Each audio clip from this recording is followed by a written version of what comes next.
Welcome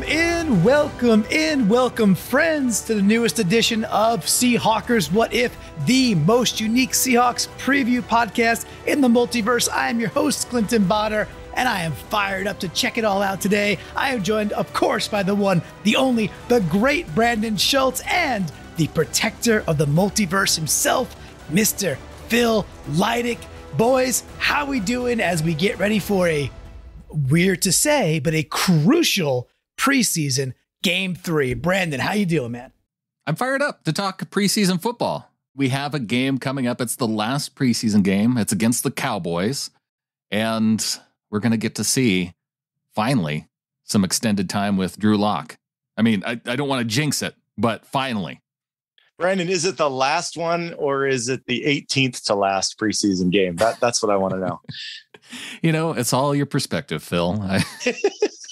I'm excited about the preseason coming to a close, but in my mind, we have a lot of preseason for 2023, which I'm very excited. But I'm looking forward to all the development. I love all the football stuff. I feel like I can enjoy no matter what happens this year, as long as we grow and develop and don't injure people that will have their season ruined for 2023. But that's not how we'll handle What If. From my perspective of 20 preseason games, we won't do it that way, because we won't have the. So it's like preseason in that there's not the pressure and expectations throughout the regular season that comes with a regular season. See, boys, I'm going to put the kibosh on this, because we haven't played a snap, not a solitary snap of the regular season yet. We're going to the Super Bowl, Clinton. We're going to the Super Bowl. You're already waving to the Super Bowl. You're already in 2023. Waving Big Balls Dixon out to the field to punt the ball. Talk about the ultimate give up play, boys. Come on. It ain't over, because it hasn't even started yet. We're about to get some Drew Lock hose season. Game 3, he's going to be named the starter, and then we are going to beat the Denver Broncos at home. That is the Super Bowl this year. He's going to beat Russell Carrington Wilson. Hey, before we get going, Brandon, though, with the What If, please remind the good people where they can find all the awesome content. And then after that, Mr. Phil, please take it away, sir, because I want to know what themiology we're diving into this time.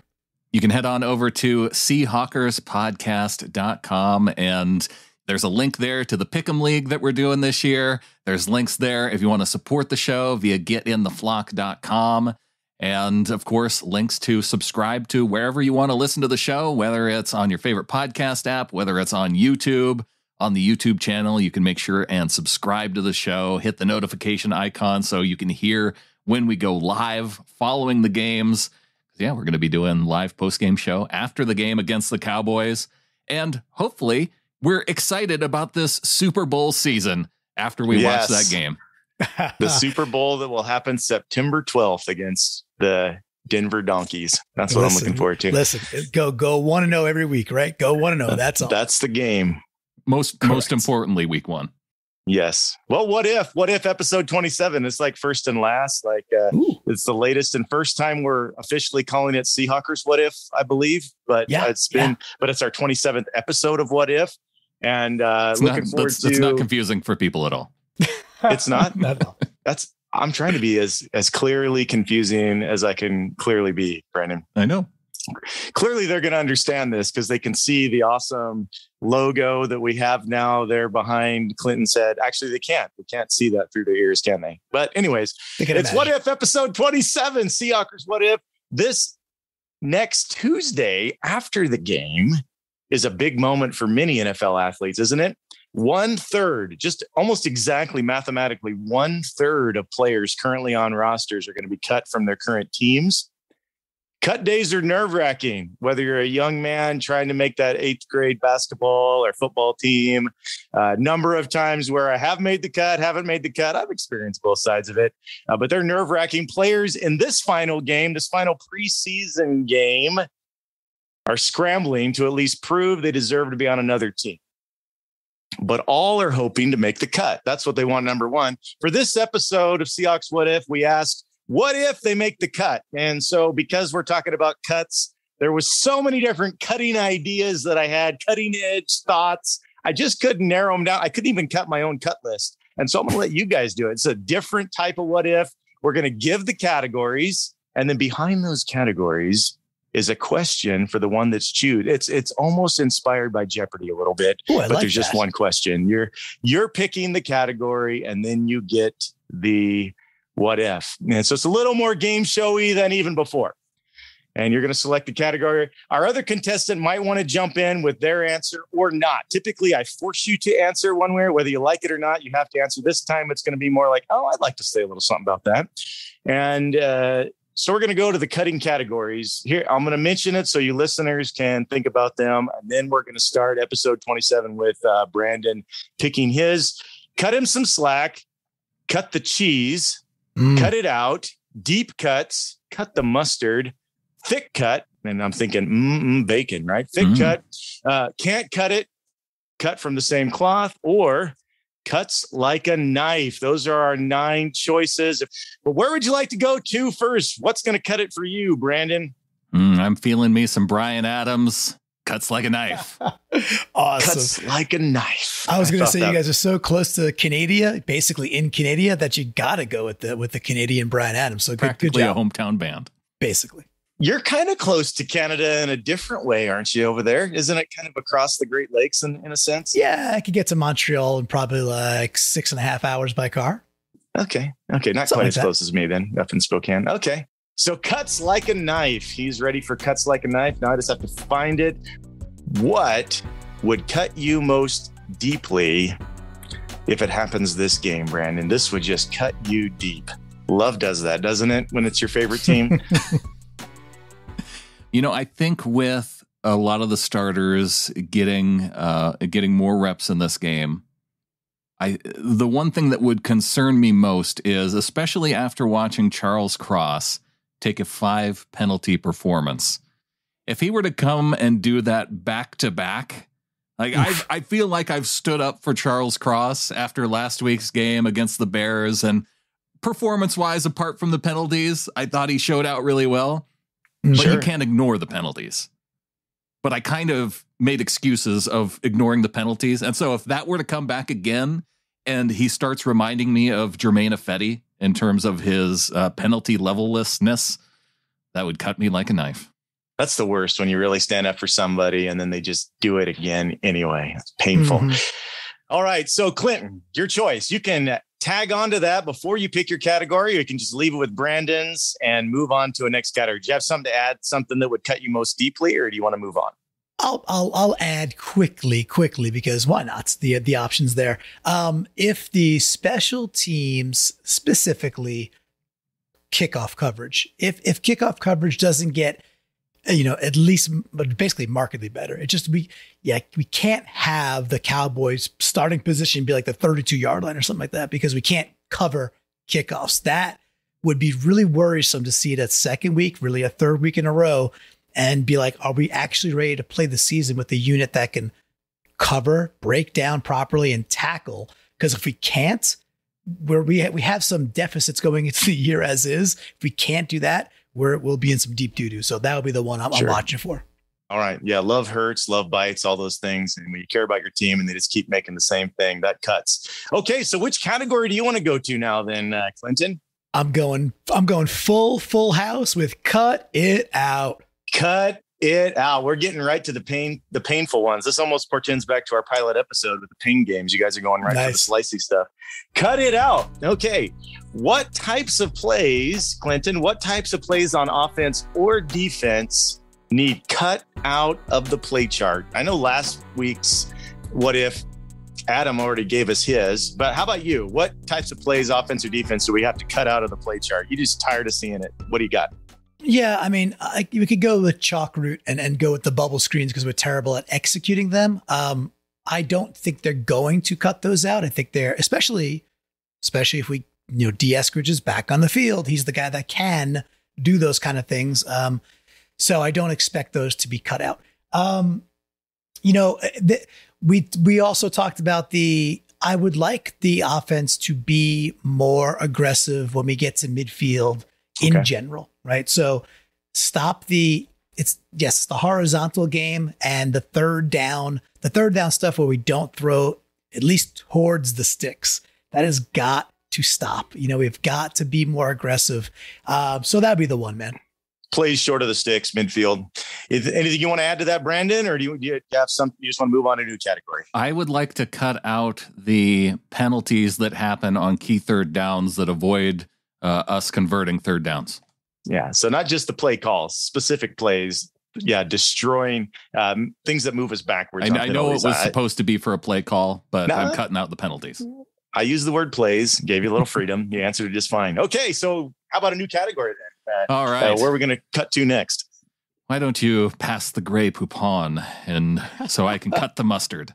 Okay, I think this will be an interesting question for you as we consider cutting the mustard, because this has been a lot out there in the Hawk sphere, people considering what in the world are we going to do? So at wide receiver 3, what will it take for one of these players to cut the mustard as far as you're concerned?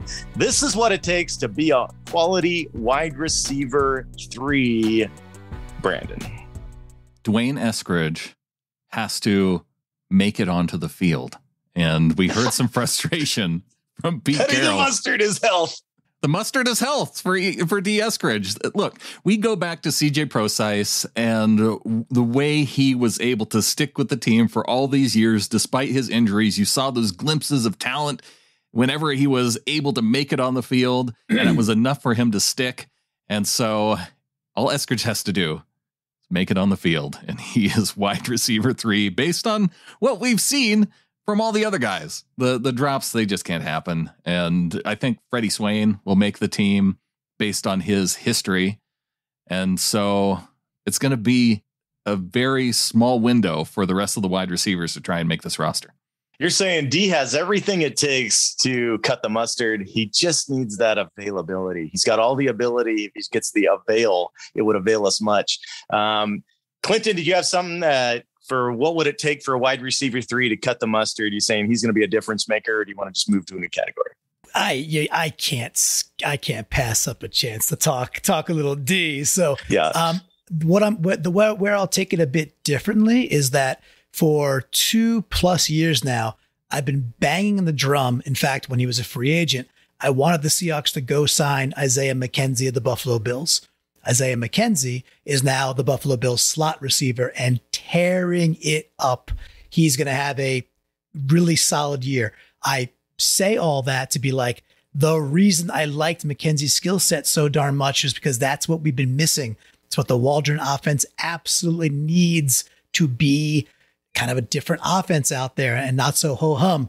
So enter D. Eskridge. And like I've been saying, Goodwin is D. Eskridge, older D. Eskridge insurance. Let them both get into Thunderdome. 2 men enter, 1 man leave. I would hope the pup takes it. But that's to cut the mustard is get that dynamic third weapon and not the tight end weapon, not the out of the backfield, the dynamic third wide receiver weapon. Go watch some Isaiah McKenzie tape and you'll know exactly why I feel the way I feel. Very good. Do you want him doing a lot of those fly sweeps and things such as that, or just different yak? No, all of that, motions across the quarterback's face. Yep. Misdirection. All of it. These super quick, twitchy guys who could play slot with strong hands. They are must-haves for the modern NFL offense. And I think we have one, maybe even 2, kind of like our quarterbacks.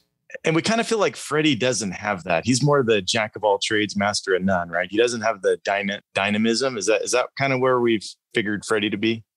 I think that's fair. Penny Hart, I don't know why he couldn't be that guy, but especially when all you hear about his athleticism, why don't we see it whenever he's actually out on the field in preseason? Why is it only shown off in practice, allegedly? Yep. All right, Clinton, what category do you got next? There's a hidden question behind it. Oh, boy. Wow. So there's a question wrapped in a question, like an enigma. I'm going to go, oh boy, these are fun. I'm going to go, you know what? Sometimes I'm a sucker for flipping the record over and like listening to track 13. So give me some deep cuts. Deep cuts. So what if they make the cut? What if these deep cuts come to pass here against the Cowboys? We haven't mentioned their name yet, and because it's preseason, but against the Cowboys, how can we finally get some deep passing connections? Like Typically in preseason, at least somebody throws some long balls and they make some connection. How is that going to happen against the Cowboys? I mean, because I don't expect and I don't want Tyler, I don't want DK out there, but shouldn't we be able to do it with some dude that's not even going to be on a roster? I mean, how can this happen, Clinton? We can finally get some deep passing connections. Any thoughts?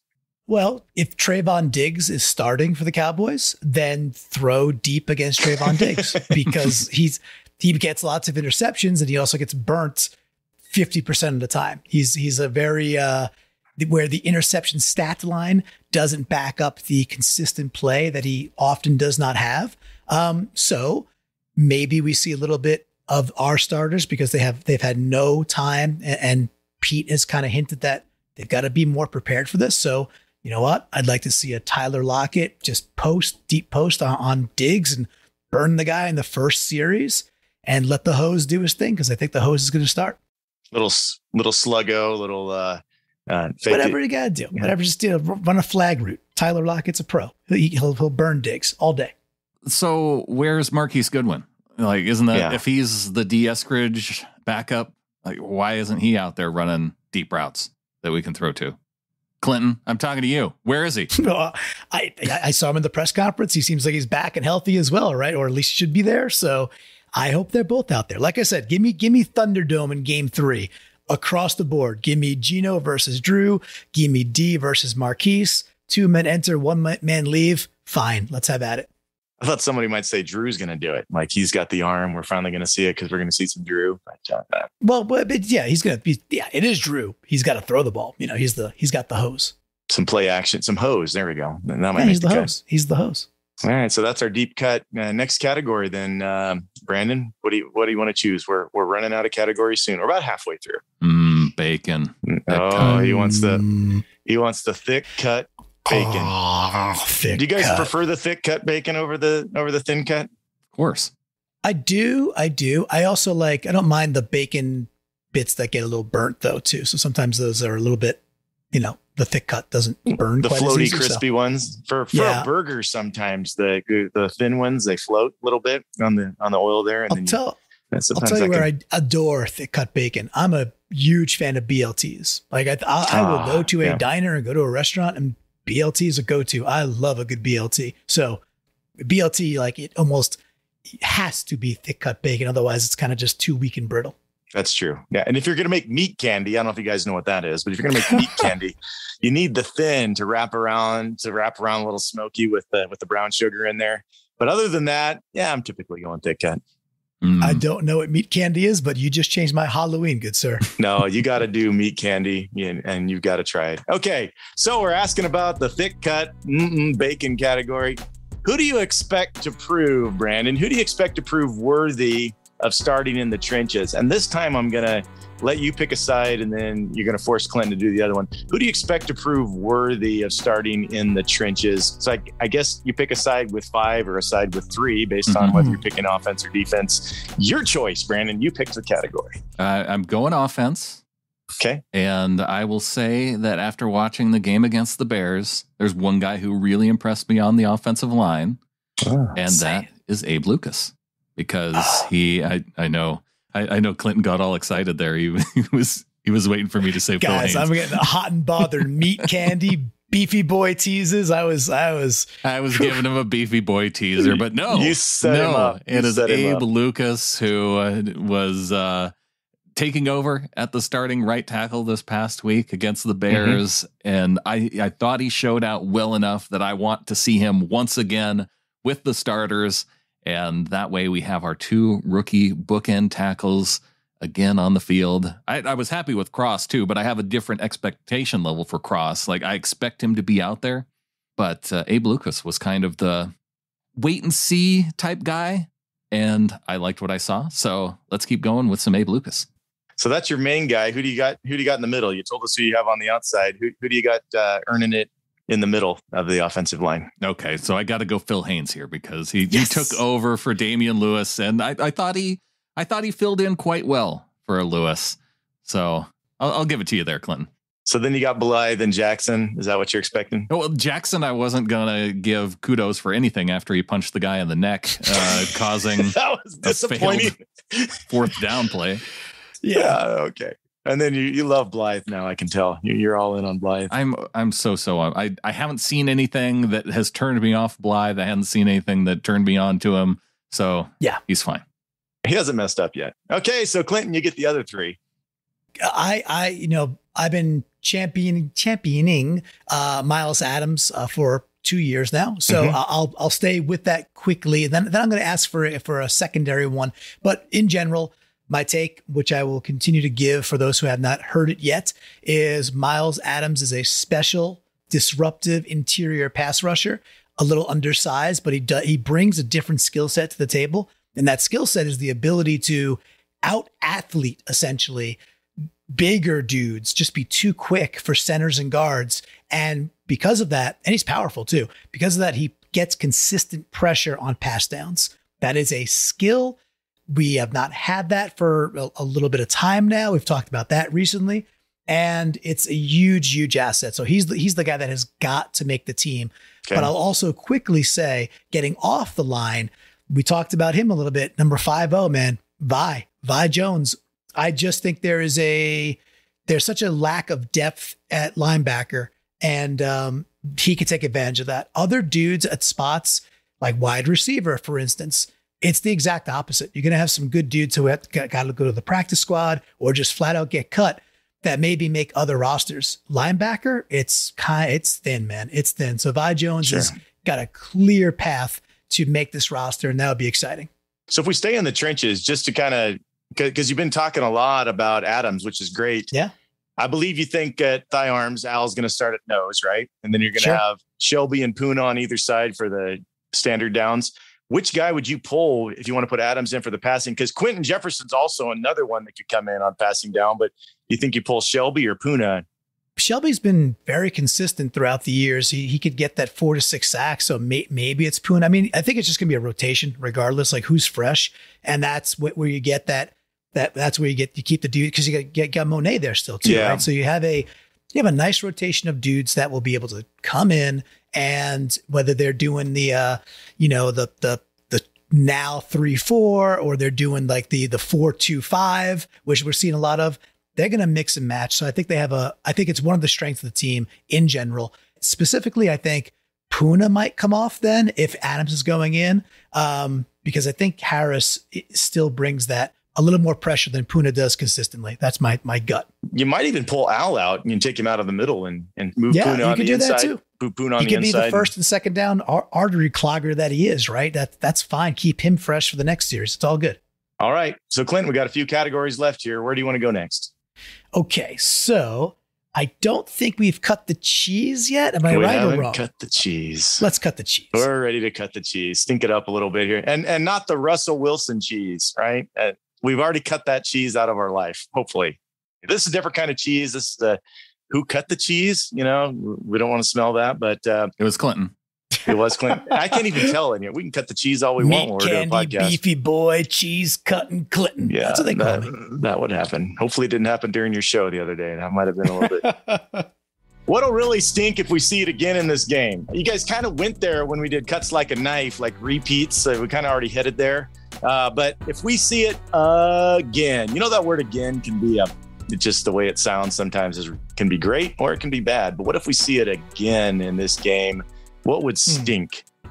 All right. So I think we have seen a little bit too much of going back to the defensive line without the starters in there a lot. A little too much getting blown off the ball with run defense, not quite as strong. And, Mafe getting washed, Barton getting washed, even Taylor, Taylor, as dynamic as a pass rusher as I think he is, I think he's squarely in line for a 10 plus sack season, maybe more. Hopefully he really shows it out this year and he's, 12, 13 sacks. I don't know yet if he's a great run defender. I don't think he is yet. We know what Jordan Brooks is. He's phenomenal. Yeah. So that's it, man. Like if we're getting pushed back and we're not assignment savvy, and hopefully we see a little bit more of the starters, a little bit more. and a little bit better linebacker play. So if we are assignment savvy, the linebackers could step up and do their job because that's what they do. That's the biggest concern for me right now is the defense is not fully formed yet. So, and it really starts with that run defense. So that's the one, man. Yeah, and a lot of times when the linebackers getting washed, you want to go blame the guys in the trenches. But when you look, the guys in the trenches are taking on their blockers. I feel like the linebackers, when they get their chance in space, they're just letting themselves get taken out. So I'm with you on that one. That would stink to keep seeing our linebackers get washed. Do you have anything to add on that one, Brandon, that we don't want to see it again? I know you mentioned one during Cuts Like a Knife, but did you have another? Yeah, well, it would stink to see more drops again after watching so many drops the week before. Absolutely. Because I guess at least if they don't have the dropsies this game, then they can just blame it on Geno. And then all the Drew Lock truthers will be like, see, he just throws a better ball. It's more easily catchable than what Geno throws. And then I'm sure that's what it is. It could be. I'm not saying it's not possible, but you gotta catch the ball when it hits you in the hands. Yeah. Yeah. These poor receivers, they need it just right to be able to catch it. I'm sure it was just right with Geno, making Geno look bad this last week. Everybody's like, "Oh, Geno, look at all the 3 and outs Geno had." Yeah, well, he hit his receivers in the hands, and they didn't catch the dang football. Or Jackson would just ruin a play as well. It's a few things like that. Or like that too. Or we'd false start. So I guess there's actually a lot of things that would stink if we saw it again. Now that you guys bring it up, pretty much anything from week 2. If we see it again. Let's not see the special teams do that again. Let's not see the receivers. Let's not see the O-linemen. Let's not see the linebackers. All those guys. Let's see them improve. A lot of room for improvement. That's what I think. Only places up from last week. Yeah, that's a great thing. Okay, we got 3 categories left. Where are we going, Brandon? I'm gonna go with category number 1. We haven't gone there yet. Cut him some slack. What if we cut him some slack? Which player or coach do we need to cut some slack? In other words, give him at least this game. Let's give him this game before we fully pass judgment and say, gone, cut them, get rid of them. We're tired of them. Which player or coach do we need to give them a little bit of slack and see if they can show that they're not that bad this game, Brandon? I'm going to say I'll cut some slack to Cade Johnson. That was a disastrous play on special teams where he went to attempt to retrieve the punt and fully muffed the punt to the point that it went and rolled into the end zone and allowed points for the opposing team. He did have that nice pickup though on 4th down where Geno just darted the pass right into him, picked up now he held on to the football that time. Yes. It's just that, Gabe Jackson screwed that up. We've mentioned that multiple times now, but It was that to me set off balance the negative play with the punt enough to where I'm going to cut him some slack, at least until what we see from him in this game against the Cowboys. What if we cut another player some slack? I think there's plenty we could. Is there someone you want to cut slack to? Oh, I guess quickly, I would say Marquise Blair has earned the right to have some slack cut one more time. It's last week was really, really, really hard to watch. And if he can't clean that up and just tackle, well, I think his time has come, unfortunately. So that's the reprieve until this game begins. I could come with it with like a clean slate and be like, okay, let's watch this performance. And if it's not strong, it might be time to say bye-bye to Marquise. And that's kind of sad. One more chance, Marquise. You feel like Pete's gone in there, his dad, and said, this is it. It's over. I've had it up to here. Agree. I'm just giving him the, hey, he's been injured. He's battled back from injuries. Like my reasoning is he has been good at times. We were excited about him for, multiple seasons and then the injuries. So I'm going to give him the, hey, he's earned the slack for one more preseason game to see if he can turn it around. That's how I'm taking the question. Okay. Got it. 2 categories left, 1 positive, 1 negative. Where do you want to go on this one, Clinton? All right. So I think can't cut it has been not selected yet. Is that correct? That's correct. That's going to be the negative side. Or you have cut from the same cloth, which let's go number 8. Let's go cut from the same cloth. Okay. This is kind of a happy, fun one. Here we go. Cut from the same cloth. What if somebody's cut from the same cloth?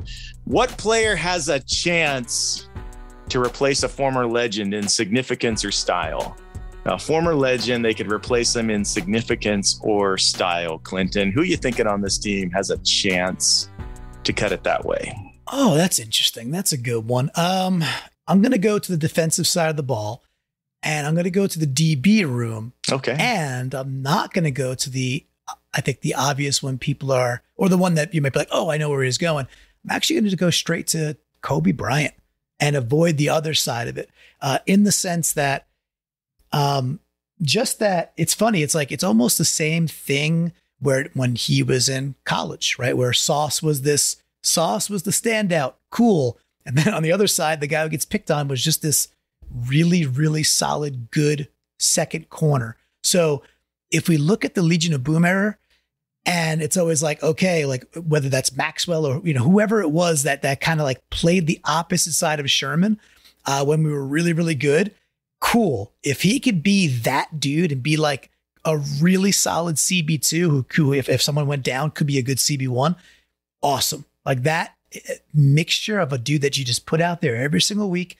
It's like Batman, taking care of Gotham. You don't worry about it. Batman's got Gotham. Go somewhere else. Batman's got this. Cool. That's what I would love to see for Brian, is just a successful, steady cornerback that is a starter from Jump Street. Seahawk legend, Brandon Browner. Or Seahawk legend Maxwell. I got you. Okay. Well, yeah, that'd be fine if he's that good. How about you, Brandon? Could you think of a player we have that could be cut from the same cloth in a way, significance or style, to a former Seahawk legend? Yeah, I don't think that he would match up to quite the same level as the guy that I'm thinking of. I want to go Ken Walker, but I don't think we're going to see him for another couple of weeks. And so I could think of some running backs where he kind of fits into that similar mold, but I'm going to go with Charles Cross, the first pick overall for the Seahawks this past year. And I think he has that chance to be not Walter Jones, because he's an all-timer at his position, but at the very least, well, maybe we'll go a step down then to where that I can see him being Dwayne Brown caliber or better, to where you look at the left tackle spot, that spot's locked down. You don't worry about it week to week. It just to where it doesn't concern you of who's coming off that particular edge. I saw enough.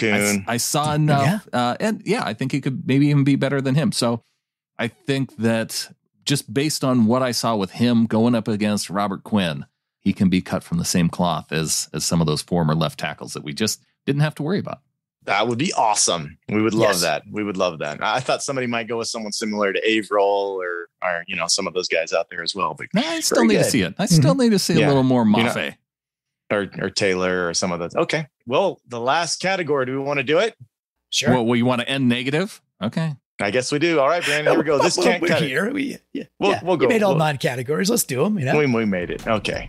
Can't cut it. What if they can't cut it? At corner, what kind of negative traits can't cut it for you, Brandon? Say, if my corner does this, he can't cut it. What do you got?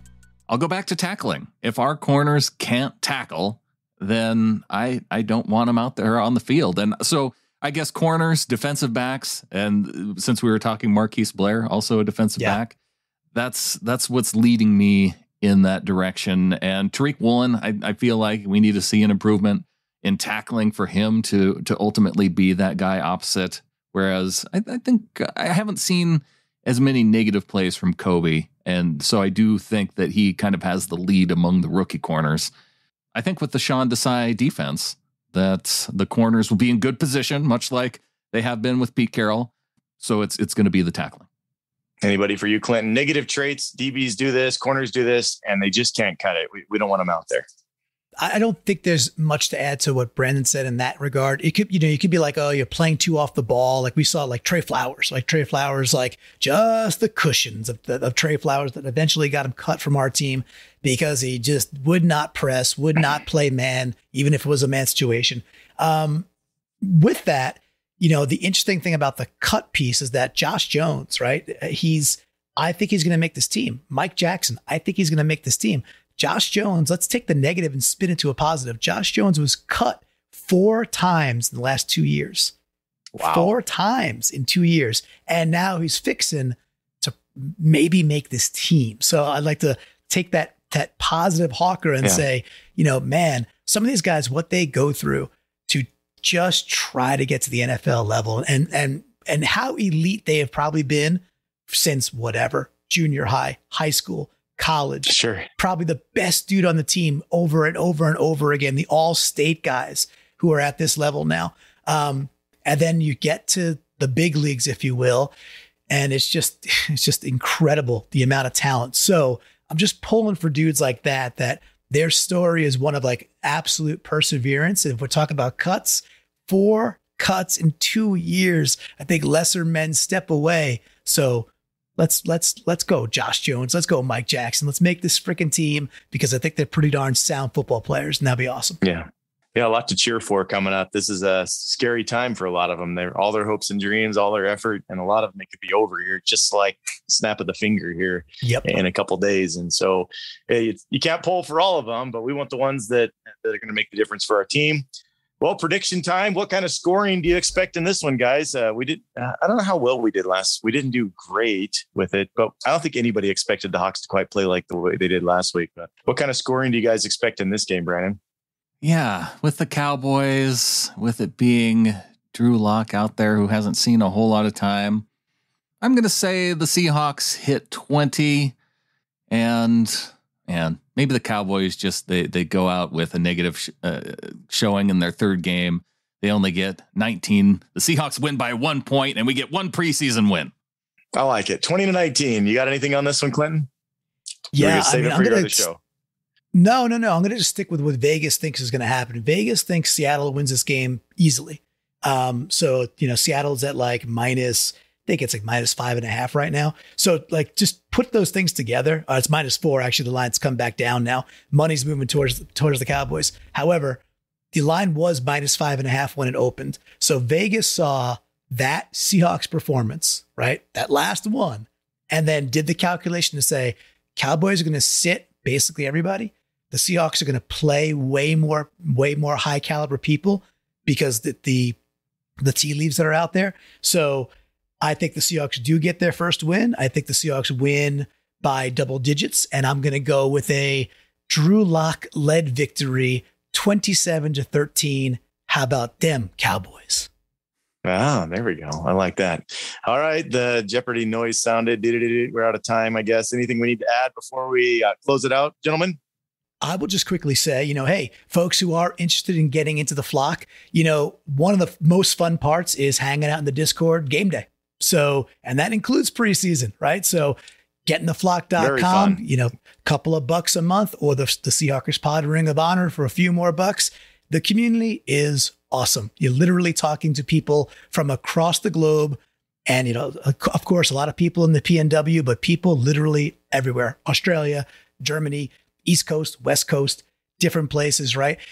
It's a lot of fun. So, get in there, because then you can hang out in the Discord and we could basically, while we're watching the game, comment together. And it's like watching the game with buddies. I love it. Yeah. What if we made your game day experience more fun, right? We can do that. That's absolutely available through the Discord. All right, gentlemen, what if we say go Hawks? Go Hawks. Go Hawks. Go Hawks.